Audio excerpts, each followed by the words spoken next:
ब्रह्म ऋषि सचिकांत लीलामृत संक्षिप्त जीवन दर्शन।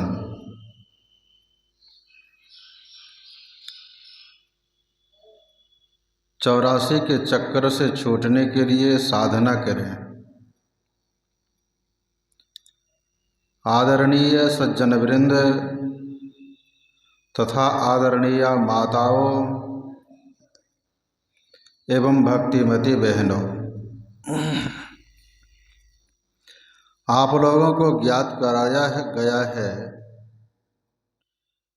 कि यहाँ अखिल भारतीय संत मत सत्संग का 85वां वार्षिक महाधिवेशन होने जा रहा है। इसी अधिवेशन सत्संग में सम्मिलित होने के लिए आप लोग यत्र तत्र से आकर एकत्र हुए हैं, किंतु संतमत का जो सही ज्ञान है वह कोई स्वस्थ सज्जन ही दे सकते हैं। मैं अस्वस्थ हूँ, गुरु महाराज की कृपा होगी, आशा ही नहीं पूर्ण विश्वास है, कभी न कभी वे स्वस्थ जरूर करेंगे। सामान्यतया स्वस्थ शब्द का प्रयोग लोग निरोग के लिए करते हैं। रोग रहित शरीर निरोग कहलाता है। आयुर्वैदिक दृष्टि से शरीर में कफ, पित्त और वात की सम अवस्था को स्वस्थ और विषम अवस्था को अस्वस्थ कहते हैं। महात्मा गांधी जी ने कहा, शरीर स्वस्थ और मन अस्वस्थ हो तो वह पूर्ण स्वस्थ नहीं कहा जा सकता है। स्वस्थ शरीर में स्वस्थ मन का वासा हो तब ही वह पूर्ण स्वस्थ होता है। आचार्य तुलसी ने कहा, आत्मा, इंद्रिय और मन की प्रसन्नता ही निर्मलता, मन की प्रसन्नता निर्मलता यह स्वस्थ का प्रतीक है। स्वस्थ और अस्वस्थ की ये विभिन्न परिभाषाएं हैं। किसी ने मुझको पूछा, आपके स्वस्थ और अस्वस्थ की क्या परिभाषा है? मैंने कहा, जिस दिन मैं स्वस्थित हो जाऊंगा उस दिन मैं स्वस्थ हो जाऊंगा। जो स्व में स्थित नहीं है वह अस्वस्थ कहाँ, वह स्वस्थ नहीं है। वह स्वस्थ कहाँ, वह स्वस्थ नहीं है, वह तो परस्थ है, इंद्रियों की धार में बहने वाला, इंद्रियों के संग में रहने वाला। स्वस्थ कहाँ? जब तक कोई बलवती 10 इंद्रियों की धार में बहता रहता है तब तक वह मनमुख होता है। मनमुख आदमी 10 मुख का काम करे तो इसमें आश्चर्य क्या? जो गुरुमुख होता है वास्तव में वही सच्चा सुख पाता है। 84वें को आप लोगों ने पूरा कर 85वें में पदार्पण किया है। यह 84वां और 85वां वार्षिक अधिवेशन क्या बतलाते हैं, क्या संदेश देते हैं? 84 के बाद 85 होता है, 85 के बाद लौटकर फिर 84वां अधिवेशन नहीं होगा। यह 85वां वार्षिक अधिवेशन बतलाता है कि हम कुछ ऐसी क्रिया साधना करें कि हमें फिर 84 में नहीं आना पड़े। यह 84 और 85 क्या है? हम लोग 84 और 85 को अंकों में कैसे लिखते हैं? 84 में 8 के आगे 4 देते हैं। 84 बराबर 8 जोड़ 4 बराबर 12। जब तक 12 बाटों में रहेंगे तब तक 84 में घूमते रहेंगे। इसीलिए अपने को 12 बाटों से समेटिए और 13वें में प्रवेश कीजिए। मेरे 12 और 13 कहने का तात्पर्य आप लोग शायद समझ गए होंगे।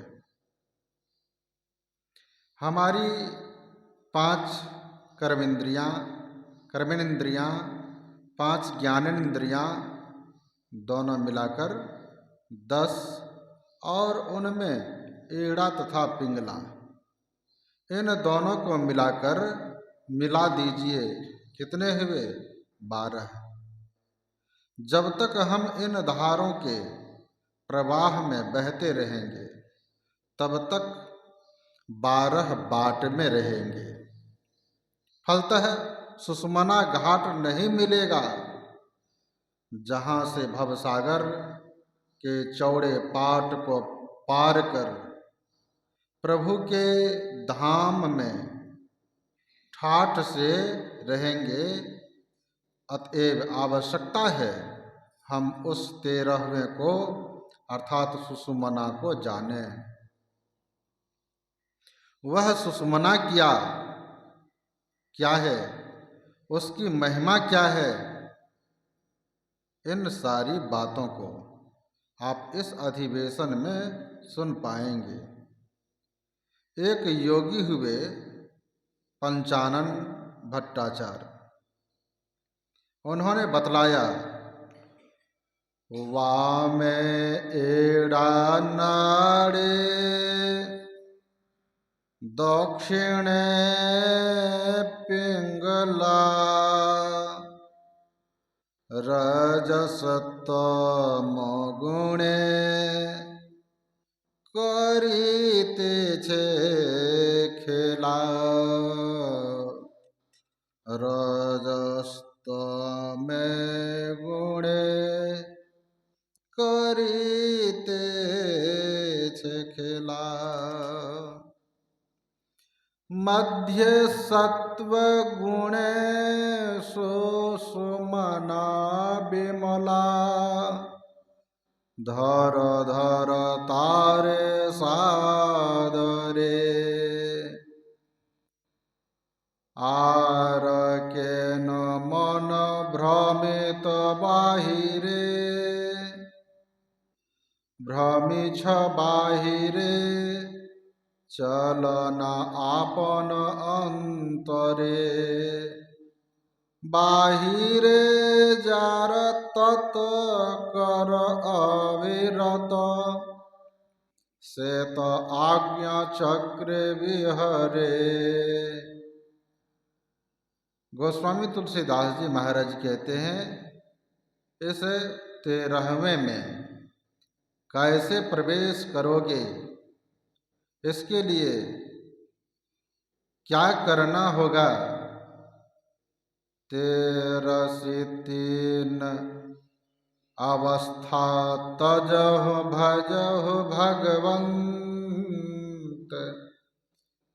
मन क्रम वचन अगोचर व्यापक व्याप्य अनंत।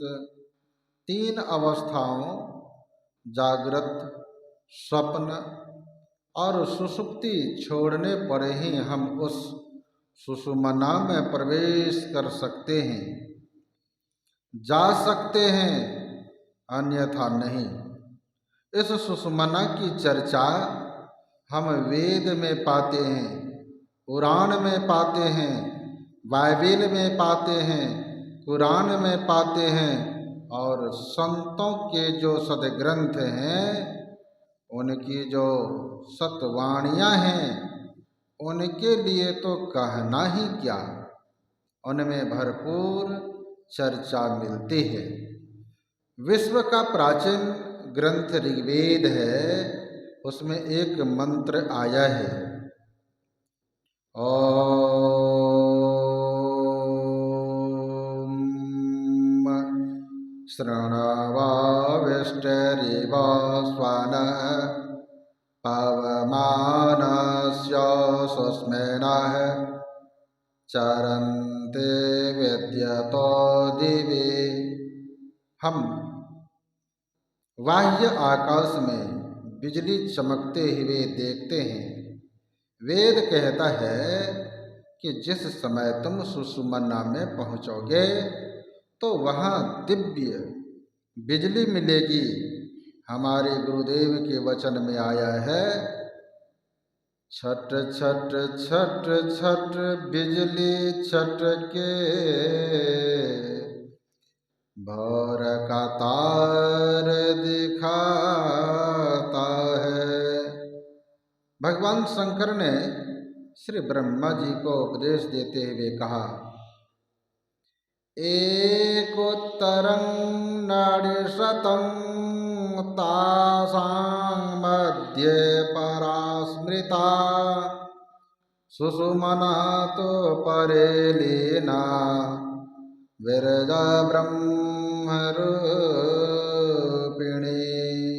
योग सिखोपनिषद अध्याय 6।